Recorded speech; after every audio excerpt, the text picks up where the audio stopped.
Hare Krishna, everyone. Welcome to today's Srimad Bhagavatam class. Today we're doing Srimad Bhagavatam, Canto 11, Chapter 2, chapter entitled Maharaj Nimi Meets the Nine Yogendras. So before we start the class, let's do a simple and short Mangalacharana. Om Namo Bhagavate Vasudevaya. Om Namo Bhagavate Vasudevaya. Om Namo Bhagavate Vasudevaya. Narayanam Namaskrityam Naram Chaim Narottamam Deving Saraswating Vyasam Tato Jayamudirayat. Before reciting Srimad Bhagavatam, which is the only means of conquest over illusion and ignorance, let us offer our respectful obeisance to the personality of Godhead, Lord Narayana. Onto Narayana Rishi, the supermost human being. Onto Mother Saraswati, the goddess of learning. And onto Srila Vyasadeva, the author of Srimad Bhagavatam. Nastaparesha Vadareshu Nityam Bhagavata Sevaya Bhagavate Uttama Sloke Bhaktir Bhavati Naistikihi. By regularly attending class on Srimad Bhagavatam and by rendering service onto the lotus feet of pure devotees, all that is troublesome to the heart is almost completely vanquished, and loving devotional service onto the lotus feet of the Supreme Personality of Godhead, Lord Sri Krishna, who is praised with transcendental songs and choice poetry, is established in one's heart as an irrevocable fact.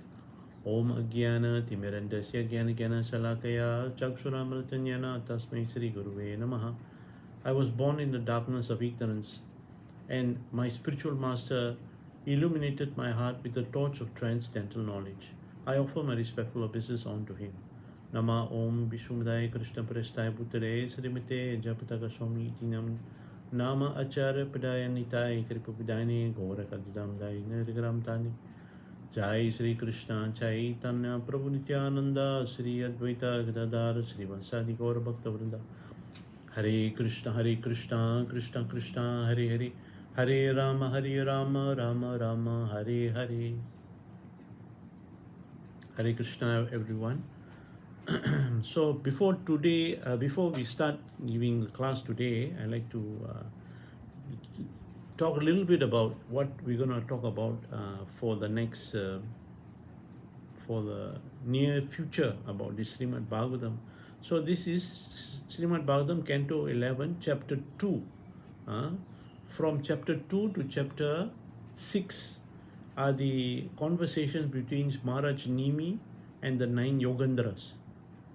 So this chapter is a very significant chapter, very important chapter, simply because this Canto 11 is considered like a summary of all the philosophies discussed in Bhagavad Gita and Srimad Bhagavatam. So Srila Prabhupada has explained that the culmination of Srimad Bhagavatam is actually Canto 10. Srimad Bhagavatam should be read in sequence, chapter Canto 1, Canto 2, Canto 3, and it reached Canto 10. The culmination is actually Canto 10. Why? Because Canto 10 is actually the pastime of Sri Krishna and the gopis in Vrindavan. That is the culmination, that is the topmost. Why? Because the gopis in Vrindavan are known as the topmost devotees of Krishna, the super excellent devotees of Krishna.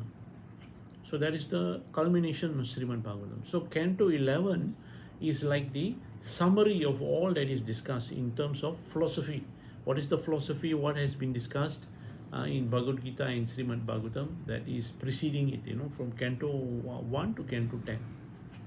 So in Canto 11, it is basically divided into 2 sections. The first section is Chapter 2 to Chapter 6, that is 5 chapters. This is the conversation between Maharaj Nimi and the 9 Yogendras. So this conversation is very, very, very important, simply because this Maharaj Nimi will ask these 9 Yogendras 9 questions. Okay, you might be wondering, what are the questions? Let me share with you what are the questions.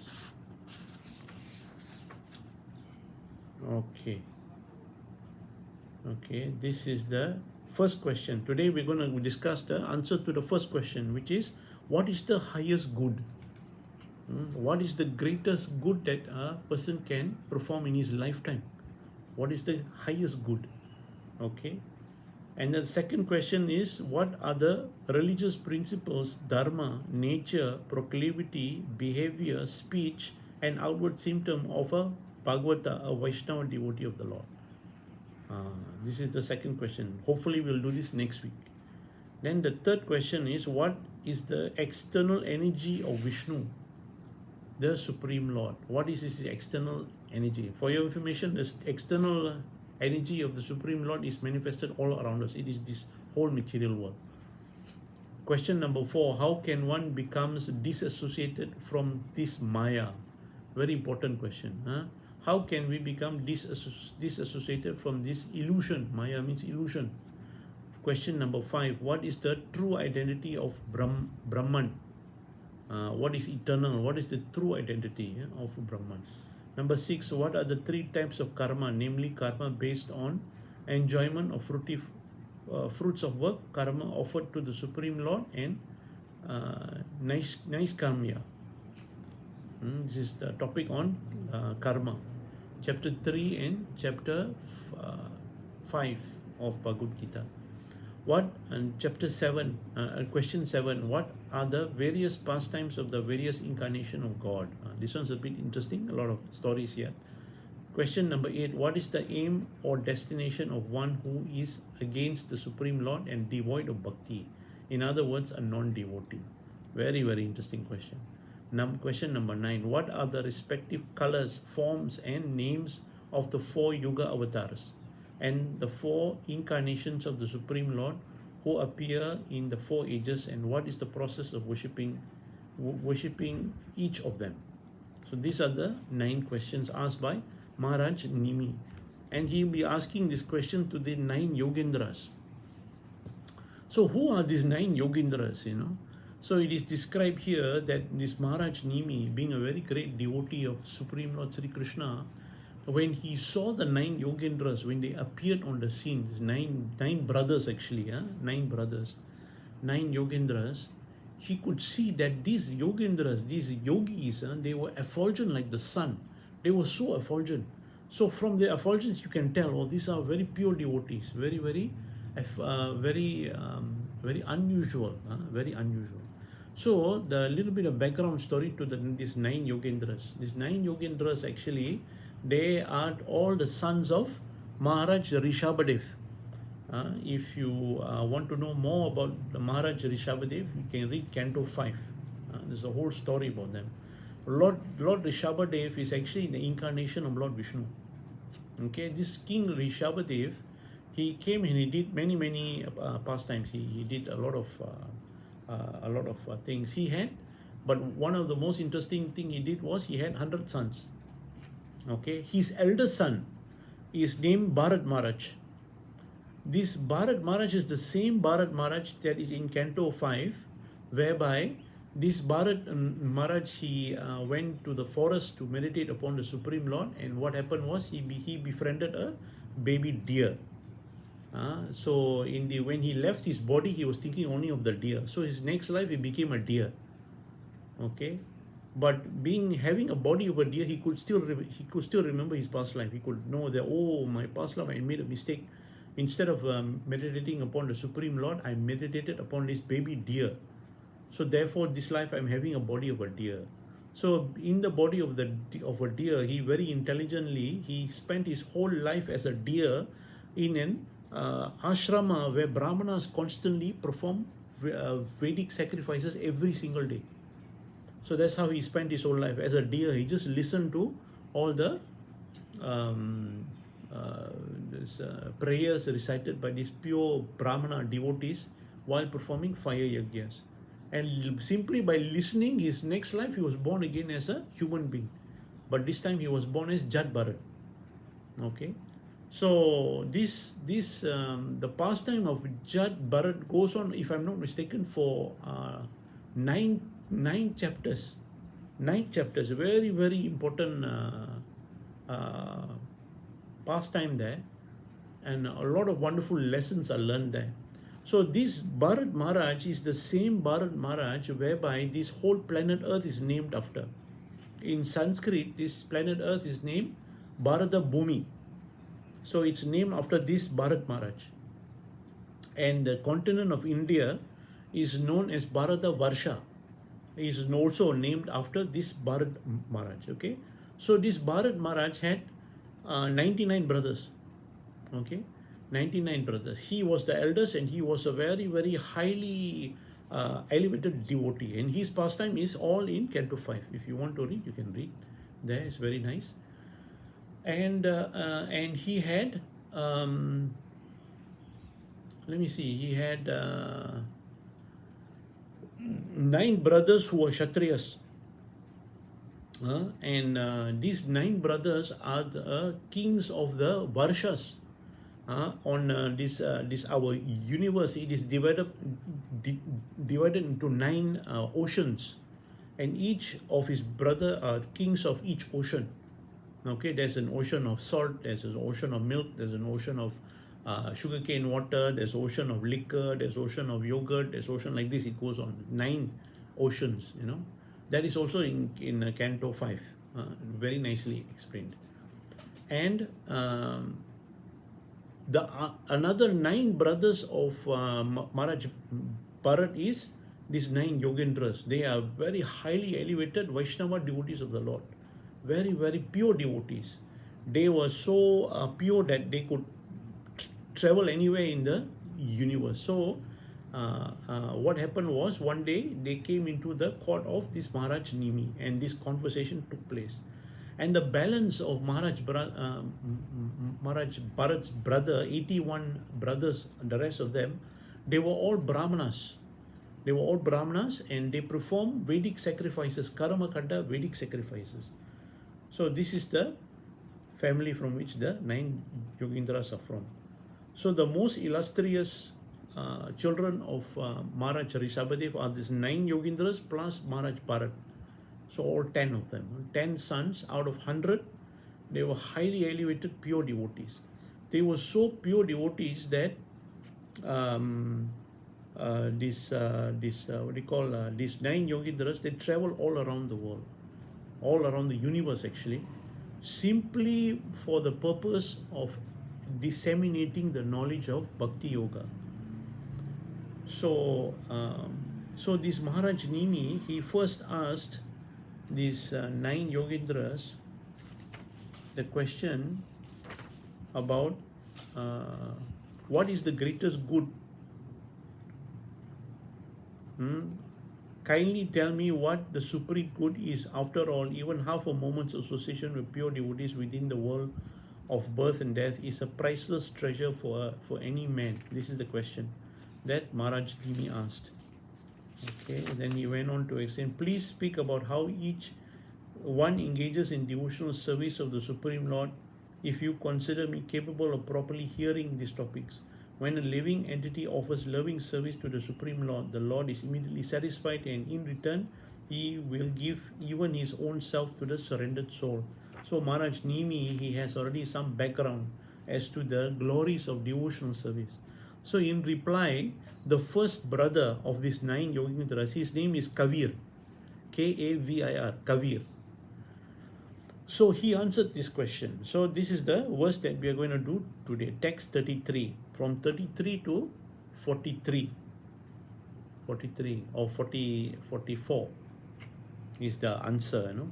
So let's see what the answer is. What is the greatest good? Sri Kavir Uvacha Manye Kutaschit Bayam Achyutasya Padma Bhujaspasanam Atra Nityam Udvighan Buddhihir Asat Atma Bhavat Vishvatmana Yatrani Vartate Bihi. Translation and purport by the disciples of His Divine Grace, A.C. Bhaktivedanta Swami Srila Prabhupada Ki Jai. Translation.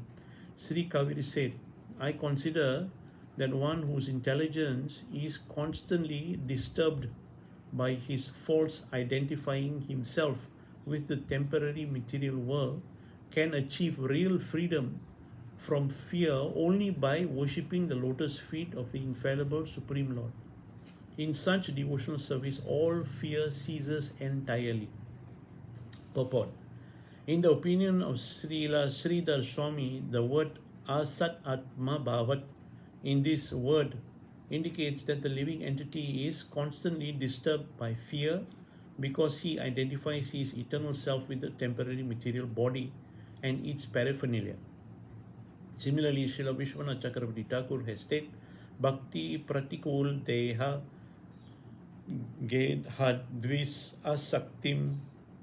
Because of one's attachment to one's temporary body and so-called home, family, friends, and so on, one's intelligence is always disturbed by fear, and one is unable to appreciate or practice pure devotional service to the Supreme Lord.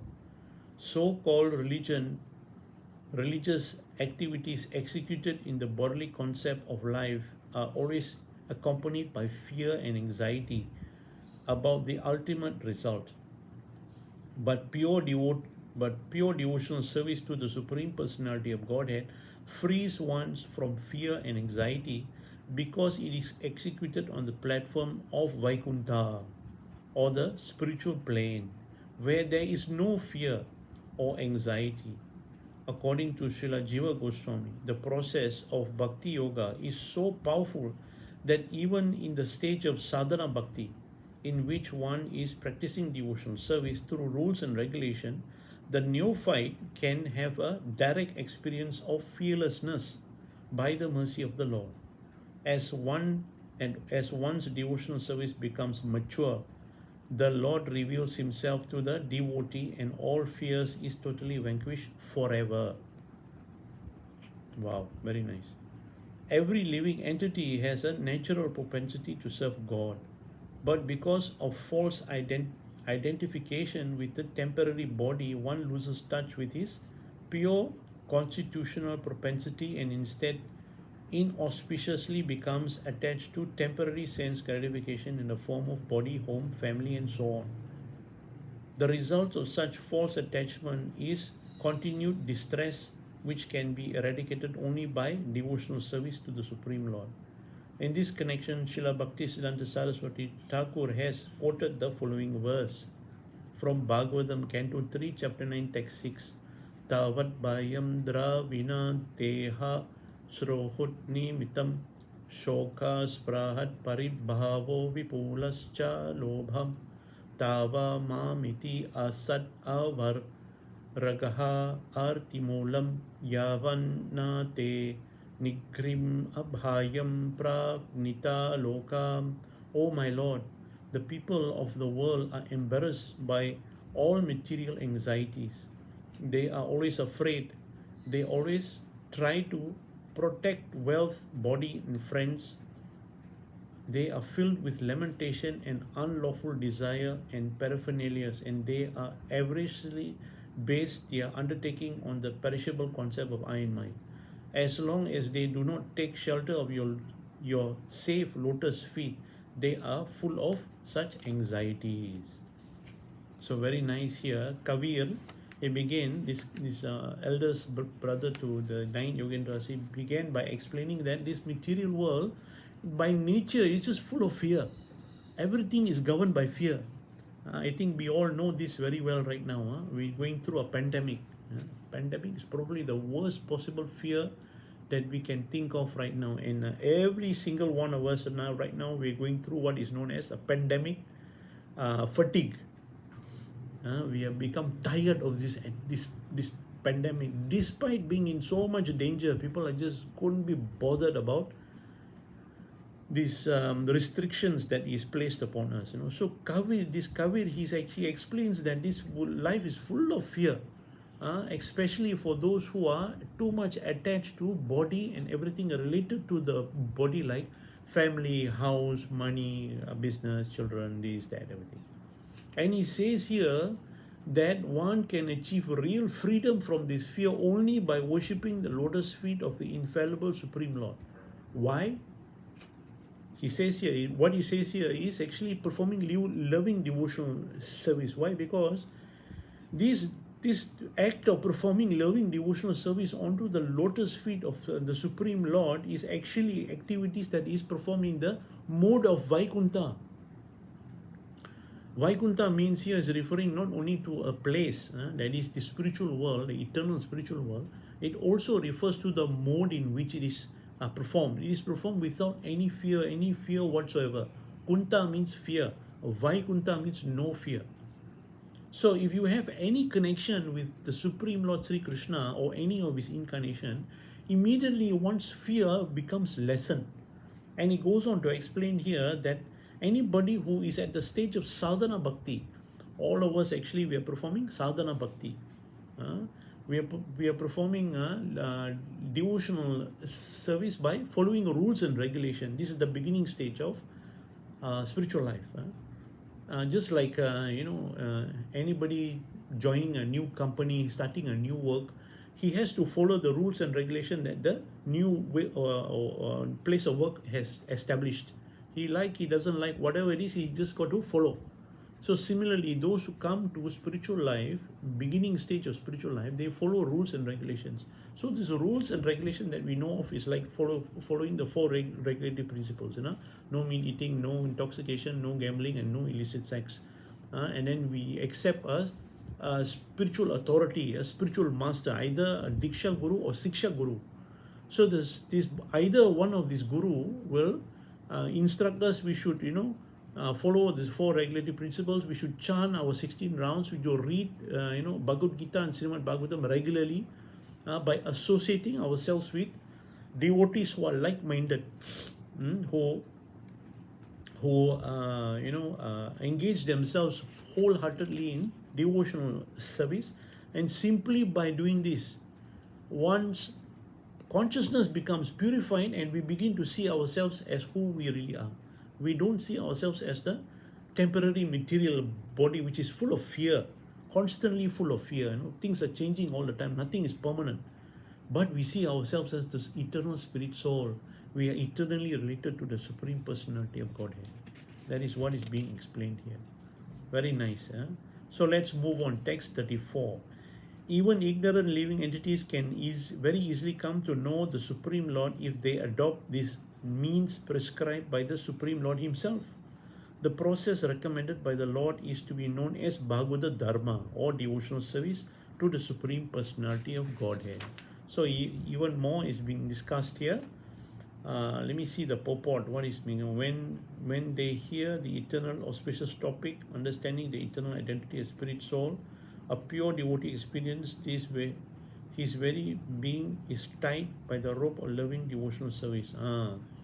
Simply by following the footsteps of the Supreme Lord and his pure devotees who perform loving devotional service, what will happen is these topics of Krishna, his name, his form, his pastimes, simply by hearing, the process of advancing in spiritual life happens through the ear, not through the eyes, not so much through the mouth. Can also, all of this can be used, but the main process by hearing. Saravanam, Kirtam, Vishnu, Smaranam. Starts with the hearing process. First we hear about the Supreme Lord, we hear about his pastimes, we hear about his pure devotees, we chant his holy names, we hear his holy names. And then when we hear, what we do is we repeat. That is Kirtanam. Okay, we repeat what we hear.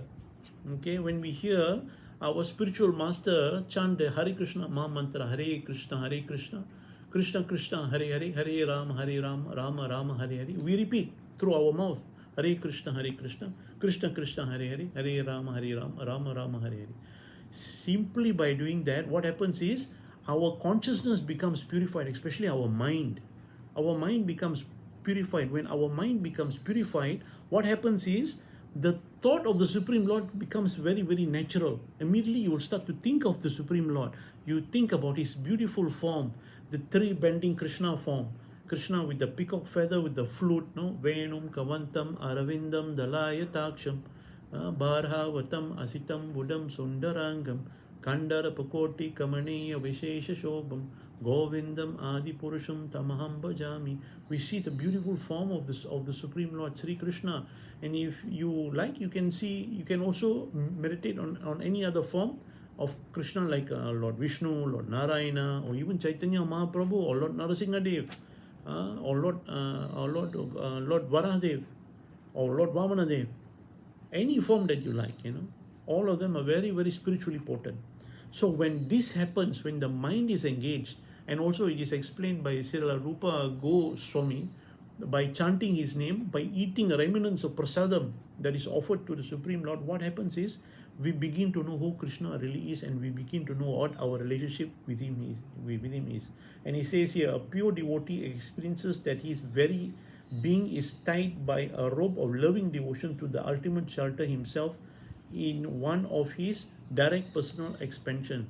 And in such a perfect state of consciousness, the devotee can perceive the all-pervading variegateness form of the absolute truth. All is revealed to the pure devotee simply by the first process of hearing.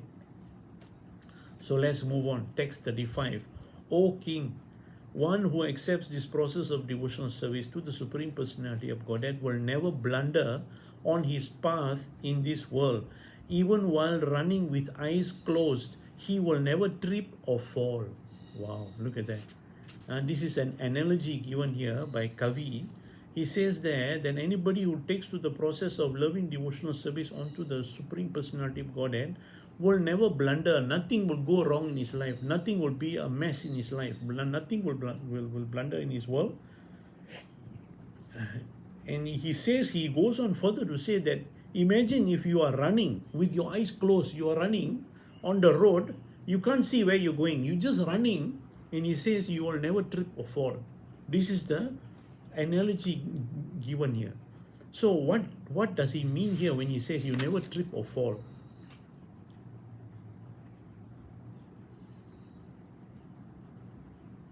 So this never tripping and falling is actually, this Kavi is explaining here that it means that one never, once you begin this line of devotional service onto the Supreme Personality of Godhead, you will never fall again into ignorance. This is the potency of loving devotional service.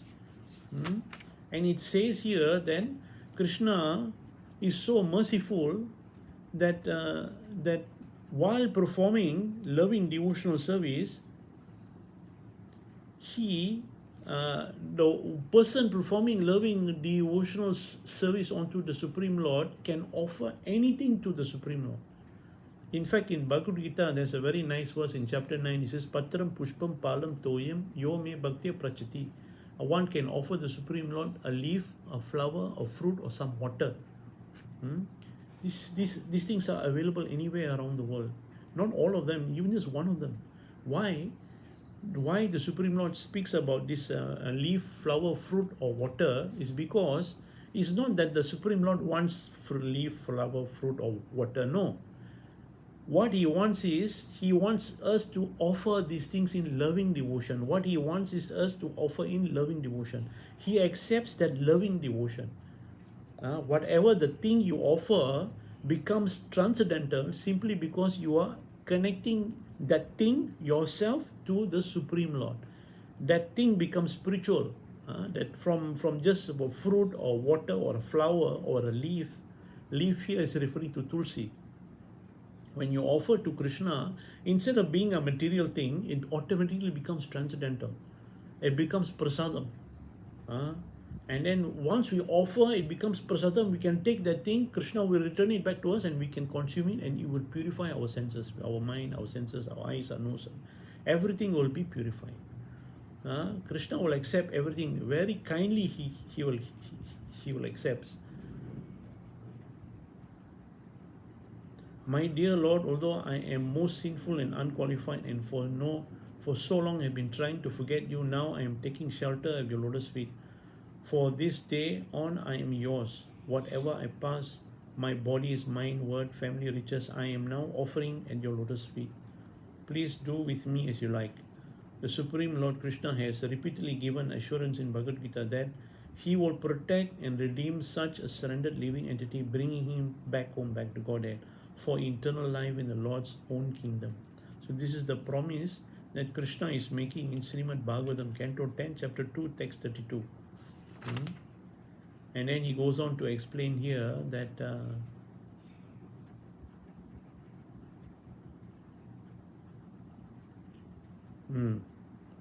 if we decide to follow in the footsteps of pure devotee, we should follow the rules and regulations that these pure devotee have established in the scriptures for our benefit. We cannot go against the rules and regulation. Just like if the example here is given, no, that if you want to nourish a tree, like let's say one tree, there's a leaf and the bark and the fruit. The leaf and the bark and the fruit, they all got together and talked, and I said, why these people are offering the water to the root of the tree? No, we want to enjoy the water, lah. Why give to the root of the tree? But they don't understand that simply by giving the water to the root of the tree, automatically the leaf, the flower, the bark, the tree, the twigs, everybody will get fully satisfied. So similarly, these rules and regulation that is laid down by these great devotees for us to follow is actually to help us. We got so many parts to us, there's so much desires and so much wants and so much obstacles that we have to overcome in our lives. Simply by following these rules and regulation, what happens is all these obstacles are pressed down, and all that is favorable for us to progress in spiritual life will become enhanced. So this is the point made here.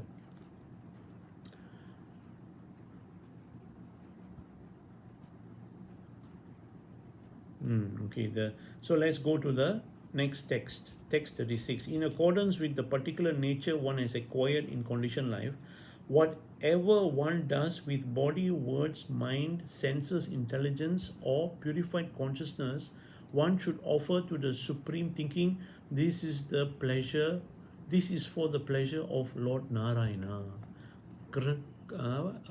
There's one phrase, Krishna Priti Arte. I heard this, the Vrajavasis, they'll use this verse here, and in Bhagavad Gita also, Krishna says, no, yat karosi, yat asnasi, yat jahosi dadasi, yat tapasvasi, kaunteya tat kurusvat man arpanam. O son of Kunti, all that you do, all that you eat, all that you offer, and all that you give away, and all austerities that you perform should be done as an offering unto me. Sometimes people hear this verse, they might raise an objection. Since our ordinary activities are performed with the material body and material mind, not by the spirit soul, how can such activities be performed to the Supreme Lord who is completely transcendental to this material world? How can such activities be considered spiritual? So the objection here is saying that since I'm doing all this activity using my material body, how can all of these material things that we use, in these material activities that we use, is pleasing to the Supreme Lord? So this is the objection. This objection should come from those who are a bit confused. So the answer comes in Vishnu Purana. Varnasrama Charabhata Purusena Parapuman Vishnur Aradayate Panta Nanyat Tattosakaranam. One who wants to satisfy the Supreme Personality of Godhead Vishnu must accept the system Varnashrama Dharma and worship the Lord through the execution of his prescribed duties. In Bhagavad Gita 4.13, the Supreme Lord has personally taken credit for establishing the system of Varnashrama Dharma, Chaturvarna Maya system, Guna Karma Vibhagasha. Therefore, if one offers his work within the Varnashrama system to the Supreme Lord, such work is counted as devotional service. Here he's referring to, here is the Varnashrama system, whereby every person in society is divided into a systematic division, whereby they render some kind of work, they do some kind of work, and that work is considered worship. And here he says that when it's offered to the Supreme Lord Sri Narayana, Lord Vishnu or Sri Krishna, that work becomes devotional service. So gradually what happens is, by performing devotional service like this, what happens is one's consciousness becomes purified, and one progresses in his spiritual life. So by working in this way, whatever you earn, you take what you need to maintain yourself. The principle here you use is here, simple living, high thinking.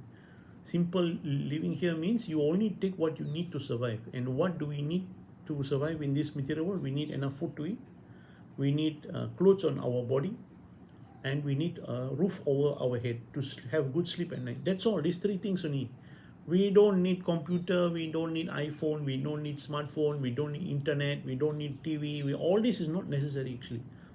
For bare necessities of life, you just take what you need. And then whatever else you have, you take that and you use it to render some loving devotional service onto the Supreme Lord Sri Krishna. And there's no other greater activity one can perform to please the Supreme Lord than by performing loving devotional service onto the lotus feet of his pure devotees. And the pure devotees are constantly in anxiety for all living entities. They are thinking these living entities are just suffering in this material world. The only thing will save them is loving devotional service onto Sri Krishna. So if you use your money to assist such a devotee in propagating this Krishna consciousness, and by the same time you yourself practice, this is the greatest charity work that one can perform. So it goes on further to explain here that this, in any modern society, everybody is free to choose his own occupation, and the democratic government will not allow the citizens to choose their occupation of thief and murderers. Similarly, God, one is invited to work according to his own nature in the Varnashrama system, and one is forbidden to adopt a criminal life or sinful activities violating the laws of God. This is very logical. If you follow rules and regulation, all that is bad is avoided, and all that is good is promoted. In a country where there is laws, the government doesn't want the citizen to perform criminal acts. Why? Because criminal acts actually they only benefit the criminals, not everyone else.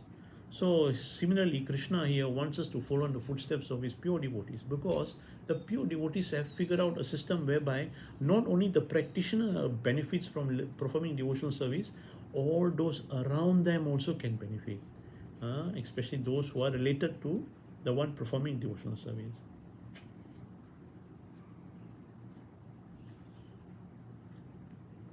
Okay, let's see what else is in a supplementary spec of devotional service.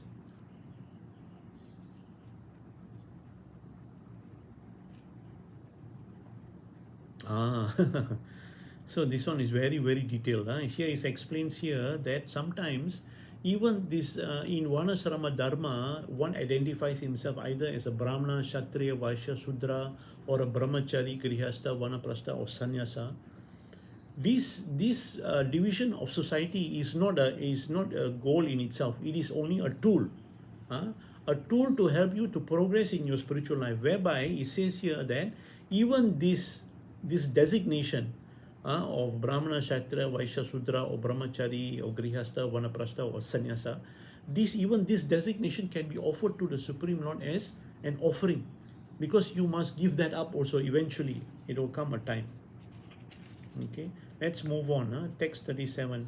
Fear arises when a living entity misidentifies himself as the material body because of absorption in the external illusory energy of the Lord. When the living entity thus turns away from the Supreme Lord, he also forgets his own constitutional position as a servant of the Lord. This bewildering, fearful condition is affected by the potency for illusion called Maya. Therefore, an intelligent person should engage unflinchingly in the unalloyed devotional service of the Lord under the guidance of a bona fide spiritual master, whom he should accept as his worshipable deity and as his very life and soul. According to Srila Sridhar Swami, the objection may be raised that since fear is caused by ignorance, it can be dispelled by knowledge, and there is no need to worship the Supreme Lord. The living entity falsely identifies with his material body, family, society, and so on, and he simply has to give up this false identification. Then what will Maya be able to do? This objection here is a typical argument of a circular society. The governments of the world today, they have a policy of not accepting anything that is religious in nature. Let's leave religion out and let's rule the country using rules that are basically very atheistic. They just remove God from everything. So that is called circularism. So this argument is made here. It says, since the objection might be raised that fear is caused by ignorance. So if we just educate people and not make them ignorant, so why do we need the Supreme Lord? We just educate them and they'll become okay. So the reply is given by Sridhar Swami. He says here in Bhagavad Gita chapter 4 text 14. This is a very, very important verse. Daivi isa gunamai mama maya durajaya mame eva prapachante mayam etam tarantite. So this verse, it says, this divine energy of mind consisting of the three modes of material nature is difficult to overcome. So the fear caused by ignorance, this ignorance is caused by the mode of material nature. This material nature, Krishna is saying here, is very difficult to overcome. By itself, is very, very difficult to overcome. But he gives a solution here. Krishna gives a solution. Chapter 4, text 14. He says here, but those who have surrendered unto me can easily cross beyond it. Those who have surrendered to Krishna, they can easily cross beyond these obstacles that is caused by this ignorance, these three modes of material nature. These three modes of material nature is referring to Sattva Guna, Raja Guna and Tamas Guna. And it is described in Srimad Bhagavatam that this at any moment within us, in our consciousness, these three modes are fighting with one another. One moment you're in the mode of goodness, one moment you're in the mode of passion, next moment you're in the mode of ignorance, next moment you're in the mode of passion, then again it's constantly fighting, constantly fighting. And if we identify ourselves with this material body and we start believing that, I am my feeling, I am my thought, I am my actions, immediately we become entangled in the cycle of karmic reaction. Pious activities, sinful activities, papa karma, punya karma. And the ultimate, result of that is we will continuously come back in this material world in birth, death, disease, and old age. So how do we escape? So Krishna is saying here, he says, but those who have surrendered unto me can easily cross beyond it. The living entity is called Jiva Tattva and is one of the potencies of the Supreme Lord. But the constitutional position of the living entity is Tatata Shakti or marginal. Being minute, every living entity is eternally dependent on the supreme living entity Krishna.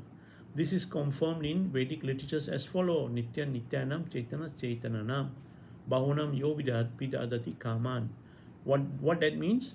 Among all the eternally conscious beings, there is one supreme eternal living being who is supplying the needs of all the innumerable others.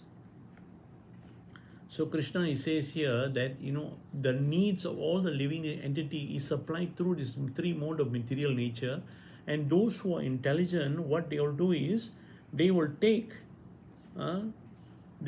whatever that is available to them and offer it to Krishna as a loving offering. Anything can be offered to the Supreme Lord. When a living entity understands that he is not the material body but an eternal servant of God, his fear is vanquished. So the moment you realize that you are not your body and you are the eternal spirit soul, what is there to fear? Right now everybody is in fear of change, fear of death, fear of old age, fear of disease, right? That's because they believe they are the body. But Krishna in Bhagavad Gita, he tells Arjuna, my dear Arjuna, my friend, you are not this material body, you are the eternal spirit soul. You are so much more greater than your material body. You are fearing because you think you are a material body, but actually there's nothing to fear. Because for the eternal spirit soul, there is no birth or death. There is no change. The nature of the spirit soul that it's constantly eternal, full of knowledge and always blissful. What is there to fear? There's nothing to fear. Okay. So let's move on. Text 38.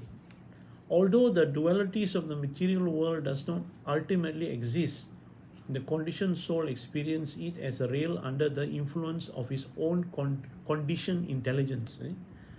This imaginary experience of a world separate from Krishna can be compared to the act of dreaming and desiring. When the conditioned soul dreams at night of something desirable or horrible, or when he daydreams of what he would like to have or avoid, he creates a reality that has no existence beyond his own imagination. The tendency of the mind is to accept and reject various activities based on sense gratification. Therefore, an intelligent person should control the mind, restricting it from the illusion of seeing things separate from Krishna. And when the mind is thus controlled, he will experience actual fearlessness. So here it is explained that this material world is the one of the aspects of this material world is that it comes in dualities. Dualities means two. Okay, how do you know something is material or spiritual? Very easy. Material comes in two. It always comes happiness, sadness, hot, cold, anxiety and bliss. Always two, day, night. Happy, sad, always like that. No, two. So what is spiritual? Spiritual is not two. Spiritual is one only. It's constant, every time, constantly. It's eternal. It's full of knowledge. It's not made out of ignorance. It's always blissful, very blissful. You're happy all the time. Not sometime happy, sometimes sad. No, that is dual. Happy, sad is two. That is material. So spiritual is very constant, very steady, very peaceful, very nice. And he says here, ultimately exists the conditioned soul experiences is at the real under the influence of his own conditioned intelligence. So under the three modes of material nature, we think that we are the body. Therefore, once we think we are the body, then we think, oh, I must fulfill the desires of my body. And then the mind go to work. Oh, how nice if I have this, how nice if I become a millionaire, I'm like this, I'm like that. So what happens is the mind will come up with some scenario in the mind whereby you become the lord of material nature. And here it says this is imaginary, it's not real. It's not real. You just look and see. The poster boy of material success in this material world is a person like Bill Gates. He was rich for how long? He was the richest man in the world for how many years in a row? Is he the richest man now? Now his life is going down the tube. He just got divorced from his wife. He has to split his wealth with his wife. Now he's being accused of sexual harassment by the people that he works with. Now he's got to resign from the company that he created. Now he's going into the darkness. Nobody knows what he's doing. You see, one time here, see, it's constantly changing. So nothing, it's all imaginary. It's not real. And it is compared to dreaming and desiring. When a conditioned soul dreams at night something desirable, he creates a reality, non-existence beyond his own imagination.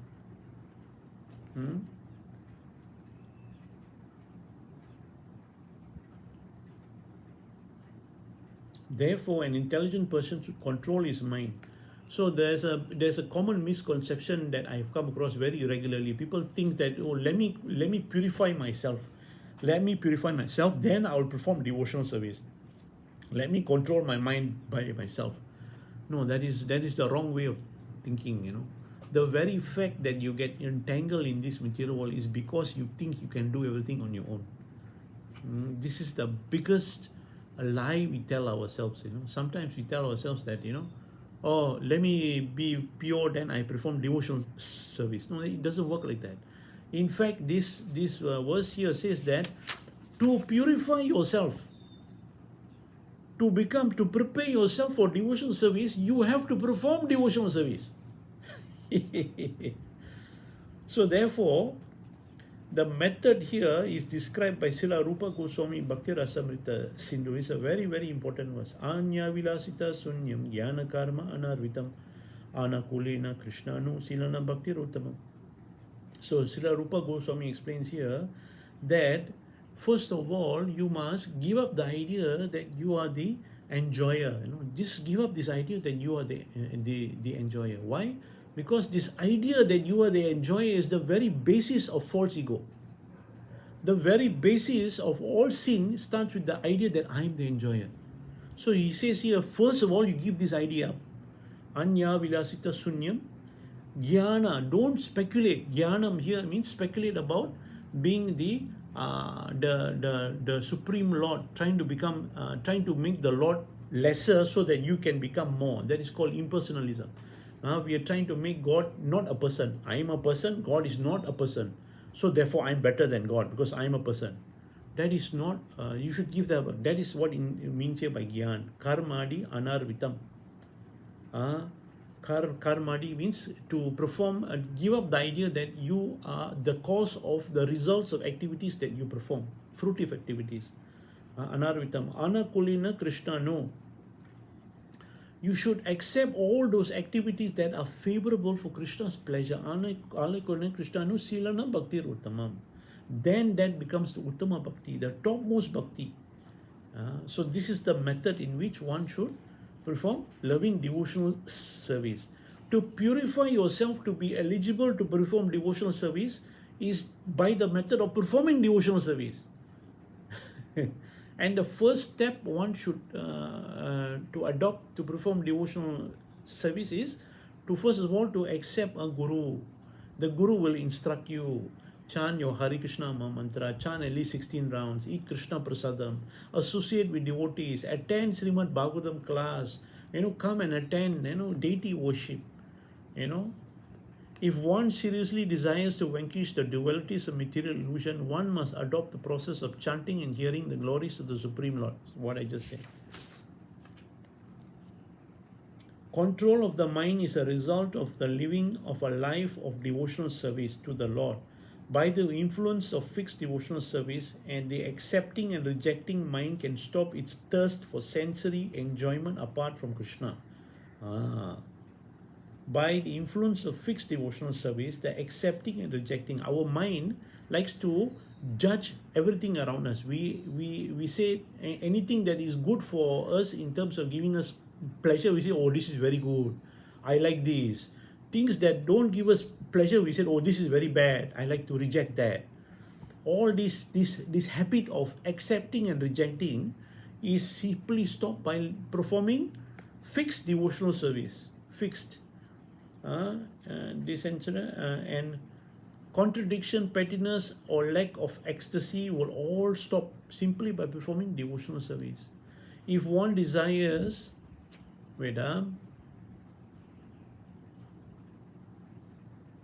if one desires to subdue the mind, which is constantly engaged in the dualities of mental concoction, one must take to devotional service of the Lord. Very simple. Let's move on. Text 39. An intelligent person who has controlled his mind and conquered fear should give up all attachments to material objects such as wife, family, and nation, and should wander freely without embarrassment, hearing and chanting the holy name of the Lord, the bearer of the chariot wheel. The holy name of Krishna are all auspicious because they describe his transcendental birth and activities, which he performs within this world for the salvation of the conditioned soul. Thus the holy name of the Lord are sung throughout the world. So here is referring to the idea that we should reject all those things. We should give up all attachments to material things like wife, family, nation. It is not propagating that you should leave your family and become a irresponsible person. No, that's not what it means here. What it means here is that you should give up the idea that your family, your wife, your family, your nation is there for that to give you pleasure. No, you should give that idea up. You should instead see all of this as property of Krishna. Krishna's property is Krishna's energy. The Atma, that is your wife or your husband or your children, your family, these Atmas are all eternally related to Krishna because they are his part and parcel. That's what you should see. Your everything around you, everything is belonging to Krishna. Once that vision is there, what happens is you become free. You become free of anxiety. And you become so blissful that since everything is Krishna, so everything should be used for Krishna's pleasure. Therefore, he says that you should wander freely without embarrassment, hearing and chanting the holy name of the Lord. And the bearer of the holy name of Krishna is all auspicious because they describe his transcendental birth and activities which he performs within the world for the salvation of the conditioned soul. I've stated this point many times. It is stated that the Supreme Lord Sri Krishna and Chaitanya Mahaprabhu comes once in a day of Lord Brahma, and Lord Brahma lives for 100 Brahma years. In Earth years, that is something like, don't know how many trillion years. So how many times does the Supreme Lord come? He comes 36,000 times in just this one universe. He comes again and again and again and again, 36,000 times. For what purpose, you have to ask? Why does Supreme Lord have to work so hard and come so many times to perform his Leela, as Krishna, as Chaitanya Mahaprabhu, as Vamana Dev, as Lord Ramachandra, 36,000 times for each, not all in total, Krishna comes 36,000 times, Mahaprabhu comes 36,000 times, Lord Rama comes more than 36,000 times, and he performs his activities. Why? Simply to capture and to just remind us, hello friend, this is not your home. Please think of me. I want you to go back home, back to God. Lord Ramakrishna, famous. You can associate with the Supreme Lord simply by reading about his pastime and associating with devotees who are constantly chanting his pastime, chanting his holy name, chanting his pastimes, and narrating those pastimes. And such activities are described as susukam kartam avyayam. It is joyfully performed. It is not we are told, to perform meditation we should sit, cross-legged, our back must be straight. It's all very painful. But this devotional service is susukam kartam avyayam. Let's move on. There's a lot of wonderful points. Text 40. By chanting the holy name of the Supreme Lord, one comes to the stage of love of Godhead. Then the devotee is fixed in his vow as an eternal servant of the Lord, and he gradually becomes very much attached to a particular name and form of the Supreme Personality of Godhead. As his heart melts with ecstatic love, he laughs very loudly or cries or shouts. Sometimes he sings and sometimes dances like a madman, for he is indifferent to public opinion. So here is description of as you progress, you become Uttama Adhikari, you become a pure devotee of the Supreme Lord. And sometimes the symptom that might appear is sometimes some people might sing and dance, and it is made a point here in this purport that sometimes you see devotees, new devotees, they will sing and dance in front of the deities of Krishna like we do in the temple, and people think that we do it out of, we do it artificially, we're trying to be happy. No, we're not trying to be happy. That is just the nature of the Hare Krishna Maha Mantra. The moment the mantra is sung out with nice, wonderful, sweet tunes, played with mardanga, kartal, and harmonium. These are sweet instruments, not bongo, please. This bongo that we have in our center is really a menace. It spoils everything, it spoils the mood. This Hare Krishna Maha Mantra should play with sweet sounding instruments, played nicely. Immediately from the heart of a sincere devotee, he naturally wants to dance, because that's the most natural thing. You see?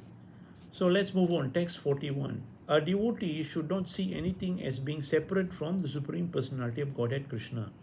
Ether, fire, air, water, earth, the sun, and other luminaries, all living beings and directions, trees and other plants, the rivers, the ocean, whatever devotee experience should be considered to be an expansion of Krishna.